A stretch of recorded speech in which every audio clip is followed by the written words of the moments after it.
So your family, daycare, they don't speak any English. Like, how do I tell them that you need to take your son now? So I thought I did a great job, and I told her, you can take him and you can go, but she left him and she left.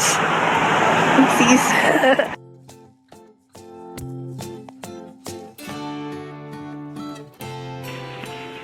Hello everybody, I just woke up and I just want to say it's brunch time. Oh god.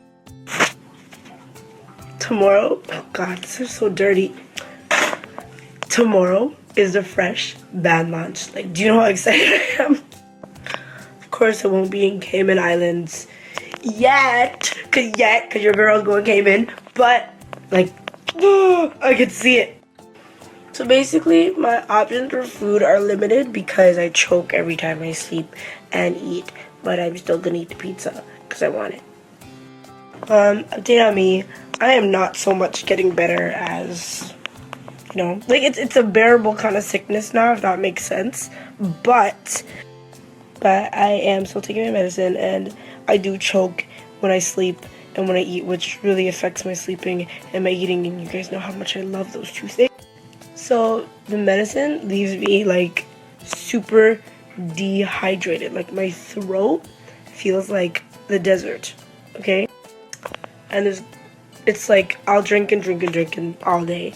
And there's always that one part in my throat that the liquid cannot get to. I completely forgot about all my steps. So what I did was I took my pizza and I put it in this handy dandy little microwave thing, and I pressed 1 minute and 20 seconds and bam! So I found some soup, right? But it's like, told me to add boiling water, and I did. But the noodles will not get soft. Like, what? I definitely don't think it's gone bad. I don't think shelf life stuff can go bad that quick. You guys missed the dab. Anyways, I don't know. And I tried microwaving it, but like, as you can see, it's still not hard. I mean, it's still not soft. This is gonna be life for the next couple of days. Only done better because I'm eating because I'm hungry, but like the noodles are not really to my liking. But yep.